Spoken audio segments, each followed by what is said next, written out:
Circle R Ranch here in sunny, beautiful Toledo, Ohio, where today we are very honored to have as our special guest Mr. Andy Martin from Reverb and Pro Guitar Shop and the Tone Report and Portland, Oregon. Yes, sir. Thank you. Making her first trip to Toledo, Ohio, and Akron yesterday. Yeah. We hooked up. This is when this is being taped. This is right after Earthquaker Day. Yeah, it was a blast. It was a blast. Yeah.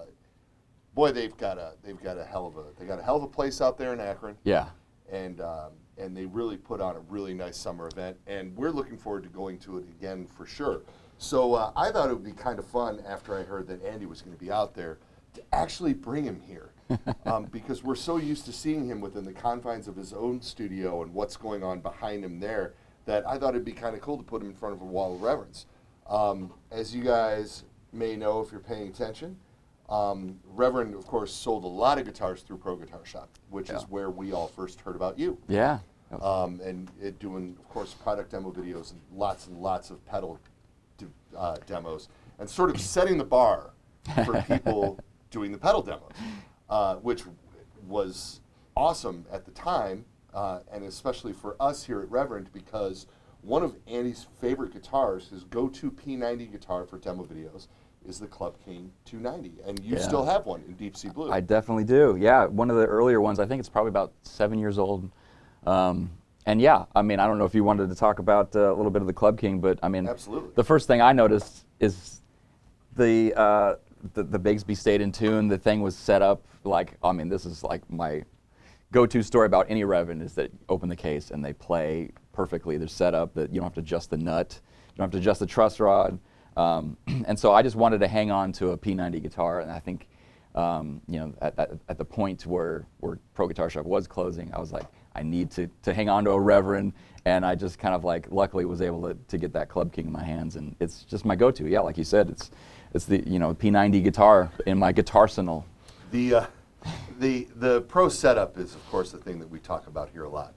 But that is the thing that we hear from guys that do a lot of product demos that like using our guitars, or when they end up product demoing a lot of guitars in a day, they're always happy when the Reverends come through because they're all set up and ready to play, which to me is really cool. It's cool to have, if you're going to have a reputation, have a good one. Absolutely. The Club King, of course, we've talked about here in the old YouTubes many times, that the Club King is one of Joe Naylor's more original products as well. It is a 25.5-inch bolt-on neck, so you get the brightness and the twang of the longer scale with the maple neck. But this sort of came from us actually doing like our flat rock body style, like we have here behind you. And there's actually a flat rock behind you. Joe tried some semi-hollows of those with F-holes. Oh, okay. He thought they would look cool. Yeah. But they didn't sound good. I mean, they sounded fine, but the solid body version sounded better, and the thin line, as it were, version just sounded less. Yeah. And I find that with vintage tellies too. They have their own vibe, but their own vibe is not semi-hollow. You can't just put an F-hole in something and expect it to sound good on its own. Yeah. And so Joe sought to correct that with the Club King by making the body so much bigger, and then incorporating a solid spruce top, which you can see in this beautiful transparent orange. And so from the spruce, you get this sort of acoustic zing, and it emphasizes the twang of the longer scale, but you still hear the openness of the hollow body, as demonstrated by two pickups in this Club King RT.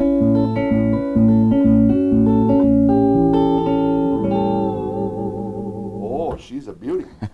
And then the P90s have a more aggressive upper mid-range attack, and Andy, why don't you show that bad boy off? Yeah, let's do it.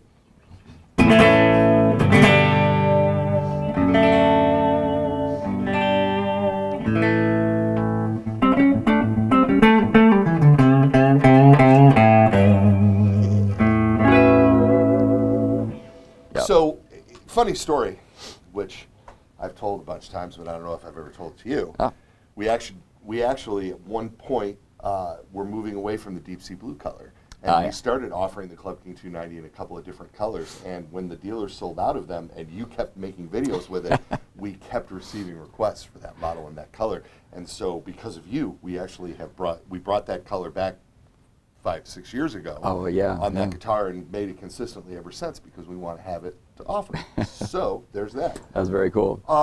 And I want to take this opportunity to sort of, you know how we do the 12 questions with all of our visitors here, and I thought it would be fun, as we've done here in the past, to this guy who usually never talks about any personal things at all because he's just talking about the product that he's holding or the product that he's playing through, to actually ask him about him. So this is going to be 12 questions with Andy Martin of Reverb. Awesome. And you can answer these however you feel. You know, Okay. we usually try to keep it kind of short, but if something really occurs to you that you want to expand on, go right ahead, although there are a couple of lightning round questions, just All right. so you're aware. Let's do it. But the first one, and the big one, is give us a brief history of your playing career.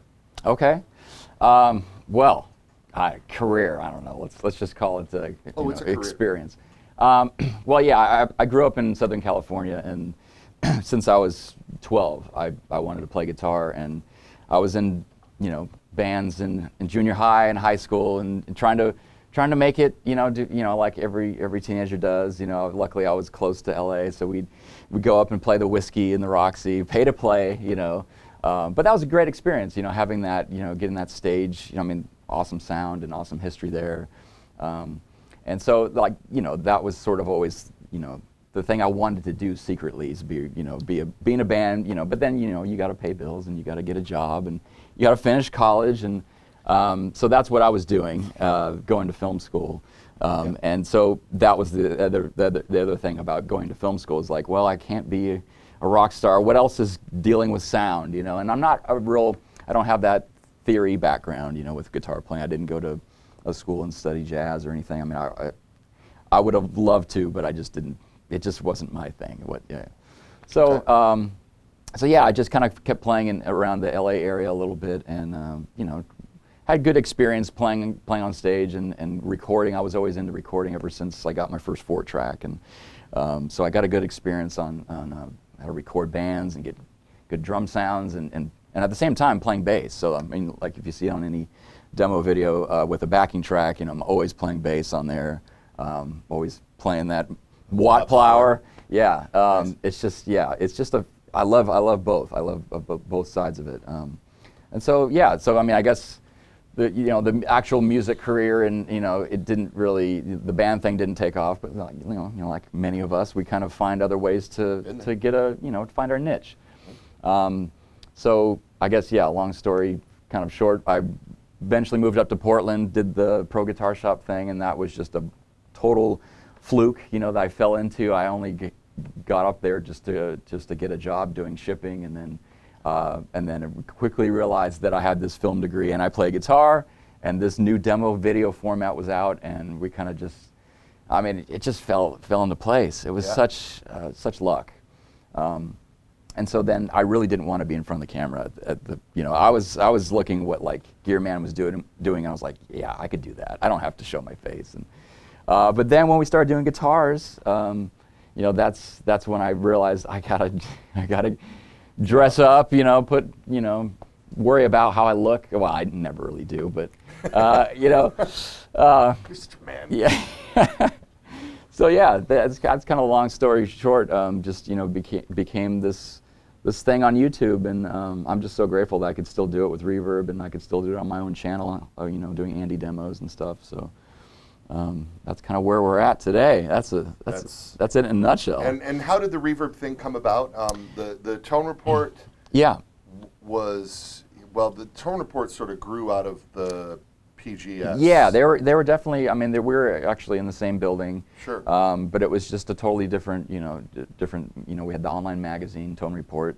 So when unfortunately we had the founder pass away, Aaron Miller, and so they were just looking to sell, and luckily, Reverb was the perfect choice because they let me stay in Portland. Everything, the recording setup, the way I recorded and I edited hasn't changed hardly any, Okay. So the Tone Report magazine didn't continue, but the articles are still available. It's a resource that, we have some great article backlog. For sure. Yeah, so the content is still there. the content's still there. The old PGS videos are still there, and it's, And then at Reverb, you have sort of free reign to create similar content.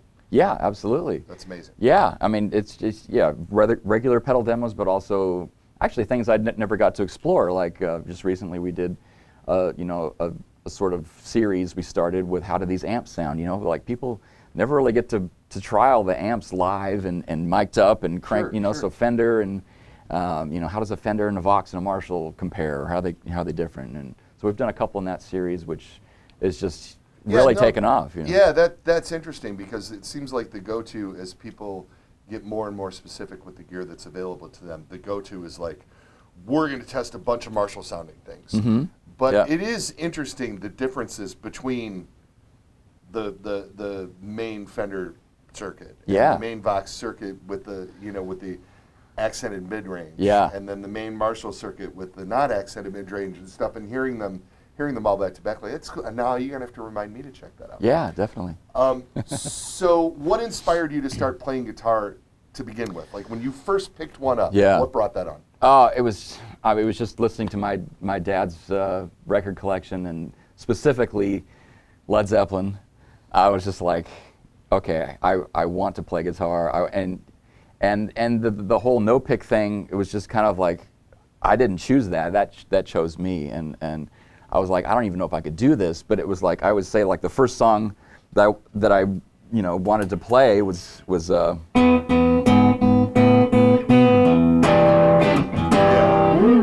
and I was like, how am I supposed to do that with a pick? He's playing that open string, or so I wanted to always play multiple strings at once, and I like the feel of being able to that kind of thing. And You're a Knopfler fan? Well, it's funny because I didn't realize Knopfler was playing that way until I saw some videos later on, like Money for Nothing, or that Nebworth that Nebworth 90 concert. I was in that age where it made a huge impression, and I got to see his thumb, and I was like, oh, that's crazy. So it wasn't. Yeah, I mean, I heard Dire Straits and everything on the radio, but I had no idea that that's how he was playing. So that kind of made me feel a little bit better that there are people out there, And then, I later learned that Robbie Krieger and all these people, and you hear the Doors. That doesn't sound like someone using their fingers. Yeah. It's just, especially stuff where it's just a little bit, kind of chunky on the rhythm, and it's like, okay, so I could do this. And so yeah, those early bands really inspired me, just to get going. That's interesting. It's you can do such complex rhythm patterns, and there's like everybody that is watching this, if you paid attention to me at all, know that I'm like the sun rises and sets with Mark Knopfler in my world. Oh. And some of the rhythm patterns, like even stuff in I can't think of the name of the song, but I mean some of the more basic 1-4-5 songs, like his rhythm structure is so interesting and so unique and so hard to mimic even without a pick, that it does open up a whole other world to you. I started as a pick player and then have slowly set it aside over the years, because it allows me to do cool sort of rolling rhythm parts and just do something different that people aren't used to hearing. When you play a little bit differently, it sets you out, or gives you a little bit of a style or whatever. So that's very cool. I guess I never realized that you never use a pick. Really? Yeah. Well, I like that. Weird. That's cool. Well, because I always wanted to, give people a real representation of the stuff how that sounds, how this pedal sounds. So if I were to come out and just be like, only like, kind of like a softer, more traditional fingerstyle, where I was always kind of like pulling up and, well, that's fine, but like if it's a rock thing, you want to hear that attack, Yeah, so sure. I felt I'd be doing people a disservice if I was, but that's how I play anyway. I always wanted to sound like Jimmy Page and Hendrix, and where you could hear that attack. And so I kind of, and like I said, I'm glad to hear that people think I play with the pick, because then that means I'm doing something right. That's and cool. I'm not trying to deceive anyone. What was your first electric guitar? Oh man, I still have it. It's a '82 Ibanez Destroyer 2 in red, like candy apple red or whatever they call it. Amazing. Yeah, and it's a great playing guitar. I mean, I love old Ibanez. We were talking about old Ibanez stuff. Old Ibanez. It's a nice that late '70s, early '80s era is really something magical about that. It's a very similar business model to my business model, Right. which is probably not a coincidence. But except for the fact that Ibanez is a Japanese-based and owned company, and Reverend, of course, is an American-owned company. Yep. But what made the Ibanez guitars so great and what gave them an initial name for themselves in the 70s is, I mean, not only did they, get Steve Miller and Bob Weir, and they got some big players just by paying attention to them. Right. But then they brought over the guitars from Japan, and they opened up a shop in Bensalem, Pennsylvania, and all of their inventory went through a shop, and they actually brought employees over from Japan, and all of the guitars were set up here in the States after shipping. Okay. And so when you walked into a music store in 1982 and you grabbed that Destroyer off the wall, it was set up, and the Explorers were not. And so they gave themselves an advantage to the player right away of having that thing. And that's, of course, that's something that we do here as well with the setups, and it just makes a huge difference. So now this is the speed round thing. This is a toughie. All right, let's do it. And if you think about it, you're going to blow it. Okay. What are your top 5 favorite records? Go. Led Zeppelin, Physical Graffiti, Jimi Hendrix, Band of Gypsies. Oh, geez. The Who Live at Leeds. Geez. I'm drawing a blank now. Blur, Great Escape. Okay. There's some odd ones in there, yeah. No, and Black Sabbath Volume 4. Volume 4. Yeah, fan. yeah, All right. yeah. I like it. That's 5. Is You that, did it. is that 5? Okay. You did it. Yeah. You did it. Congratulations. What is the proudest moment and/or performance of your playing career? And now this gets weird, of course, with, because when we have guys like Reeves in here, is like, oh, it was amazing when I played Nebworth or whatever. But there's got to be something that you did that you look back on and be like, that was the moment that it all clicked. Oh man, it's no pressure. Yeah, I know. This is, well, I think maybe I'll just get a little more general because it's hard. But Sure. but when I see when I meet someone at NAMM and they're like a proper musician that is a recording musician, like Ilan Rubin or somebody that I just met a couple years ago, and they're like, oh hey Andy, I'm like, what?